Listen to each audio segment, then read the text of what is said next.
అదే RTV app వార్తల్ని క్షణాల్లో చదివే అవకాశం ఉంటుంది. ఒక న్యూస్ పేపర్, ఒక టెలివిజన్ ఛానల్ మీ చేతుల్లో ఎప్పుడూ ఉంటాయి. వెటర్నరీ యూనివర్సిటీ విద్యార్థులు ఏదైతే 46 రోజులుగా వీళ్ళు ధర్నా నిర్వహిస్తూ ఏదైతే స్టైఫండ్ పెంచాలంటూ కూడా అనేక రూపాల్లో వీళ్ళంతా నిరసన తెలియజేసినటువంటి పరిస్థితి. ఏదైతే గతంలో ఎయిర్పోర్ట్ దగ్గర నారా లోకేష్ను కూడా కలిశారు.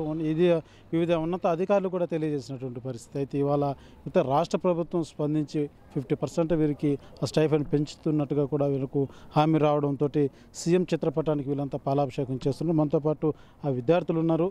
ఏదంటే మీరు కోరుకున్న విధంగా మీకు స్టైఫండ్ ఇప్పుడు దక్కిందనుకోవచ్చా? లేదండి, మేము అడిగిన అన్పార మెడికల్ అయితే రాలేదు, కానీ ఒక అమౌంట్ అయితే వచ్చింది.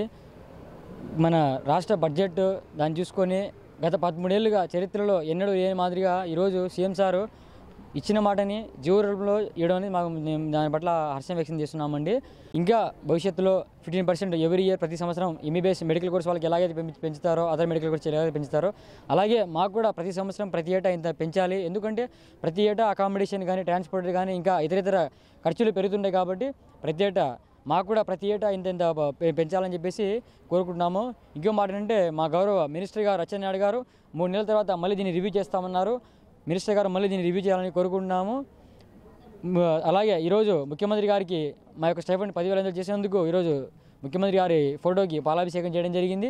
ఇలాగే పాజిటివ్గా ఇకపై ముందు ఇంకా ఎలాగైతే ఉన్నాయో ఇదే స్ట్రైక్ అనే ఇదే దీనికి సొల్యూషన్ కాకుండా ఇకపై రిప్రజెంటేషన్ ద్వారా దీనిపై ఇంకా ఏదైనా సమస్యలు వస్తే తీర్చాలని ముఖ్యమంత్రిగా మేము కోరుకుంటున్నాము.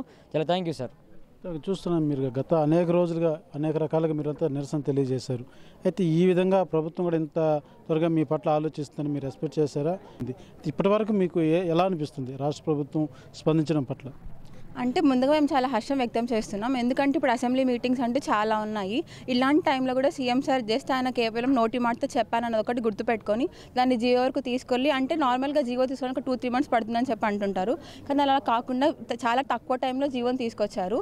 అందులో ఏంటంటే ఒకేసారి 50% హైక్ పెంచింది. మాకు అంటే ఇది హ్యాపీగానే ఫీల్ అవుతున్నాం, కానీ మేము అడిగినంత అయితే మాత్రం రాలేదు. సో కాబట్టి ఇప్పటికి ఉన్న రాష్ట్ర బడ్జెట్లో అంటే వాళ్ళు పెంచడం చాలా హ్యాపీగానే ఫీల్ అవుతున్నాం. కానీ ఇలా కాకుండా మళ్ళీ 3 months ఒకసారి రివ్యూ చేస్తామని మా హస్బెండ్ మినిస్టర్ అయితే చెప్పారు.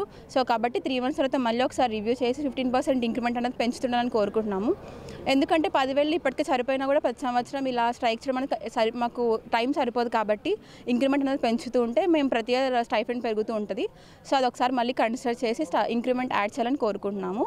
సో దీనిలో భాగంగానే సార్ మాకు ఇలాగా జీవో తీసుకొచ్చినందుకు చాలా హర్షం వ్యక్తం చేస్తూ మేము ఈరోజు సీఎం సార్ గారికి పాలాభిషేకం చేయడం జరిగింది.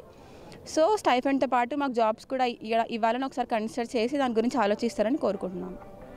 మీరు చెప్పండి, ఏదైతే ఇక్కడ లోకల్గా యూనివర్సిటీలో కూడా మీరు గతంలో నిరసన తెలియజేసినప్పుడు ఇక్కడ వార్డు ఏదైతే మీ హాస్టల్స్ క్లోజ్ చేయడం కానీ గా నడిచాయి. సో ఇప్పుడు అవన్నీ కూడా ఇక్కడ యూనివర్సిటీ మీకు అన్నీ క్లియర్ అయ్యాయి? అవునండి, తప్పకుండా. అంటే మీరు అన్నట్టు హాస్టల్స్ బంద్ చేయడం కానీ, మాకు అమ్మాయిలకు బస్ క్యాన్సిల్ చేయడం కానీ, ఇటువంటి మేము సమ్మె చేస్తున్న సమయంలో మాకు అడ్డంకిగా మారడానికి మా యూనివర్సిటీ అధికారులు ఆ రోజు ప్రవర్తించినప్పటికీ ఎప్పటికప్పుడు మా రిప్రజెంటేషన్ పైకి పంపుతూ ప్రభుత్వం చేత మా రిప్రజెంటేషన్ని వినిపిస్తూ, మా వాయిస్ని వినిపిస్తూ మాకు ఈరోజు ఏదైతే 10,500 మా స్టైఫండ్ పెంచడానికి కారణమైన ప్రతి యూనివర్సిటీ అధికారులకు కానీ, సీఎం గారికి కానీ, మినిస్టర్లందరికీ మా ధన్యవాదాలు తెలుపుతూ, అయితే మా ఈ సమ్మెలో 46 రోజుల మా సమ్మెలో మాతో పాటు ప్రతి క్షణం మాతో కలిసిన మీడియా మిత్రులందరికీ మరియు మా పోలీస్ సిబ్బంది గారికి మేము ఏనాడైతే సమ్మె బయట రోడ్లపై నిర్వహిస్తున్నప్పటికీ వారు ఏమాత్రం కూడా మాకు ఆటంకిగా లేకుండా మాకు ఎంతో కోఆపరేషన్ చేశారు. కాబట్టి మా ఈ సమ్మెలో ప్రతి ఒక్కరికి, మాతో నిలబడిన ప్రతి ఒక్కరికి మా ధన్యవాదాలు తెలుపుతూ, ఈరోజు రాష్ట్రంలోని ప్రతి పశువైద్య విద్యార్థి ఎంతో సంతోషంగా ఉండడానికి కారణమైన రాష్ట్ర ప్రభుత్వానికి మా ధన్యవాదాలు తెలుపుతున్నాం. విద్యార్థులంతా కూడా 46 రోజుల పాటు నిర్విరామంగా మేము చేసినటువంటి ఈ నిరసనకి మాకు ఫలితం దక్కింది. రాష్ట్ర ప్రభుత్వం కూడా ఏదైతే ఉన్నటువంటి పరిస్థితుల నేపథ్యంలో మేము ఆశించినంత కాకపోయినా కనీసం మాకు 50% రాష్ట్ర ప్రభుత్వం స్పందించి జీవో రూపంలో మాకు చేయడం కూడా చాలా ఆనందదాయకంగా ఉందంటూ కూడా విద్యార్థులంతా తెలియజేస్తున్నటువంటి పరిస్థితి. ఉద్యోగ భద్రత మీద కూడా రానున్నటువంటి రోజుల్లో ప్రభుత్వం ఇదే తరహాలో మాకంతా తగిన న్యాయం చేస్తుందంటూ కూడా విద్యార్థులంతా కూడా ఆనందం వ్యక్తం చేస్తున్నటువంటి పరిస్థితి. కెమెరా పర్సన్ కోటితో సురేష్, ఆర్టీవీ, తిరుపతి. మరిన్ని వీడియోస్ కోసం ఛానల్ ని సబ్స్క్రైబ్ చేయండి. లేటెస్ట్ అప్డేట్స్ కోసం వాట్సాప్ ఛానల్ ని ఫాలో అవ్వండి. ఆ లింక్ డిస్క్రిప్షన్ లో ఉంది.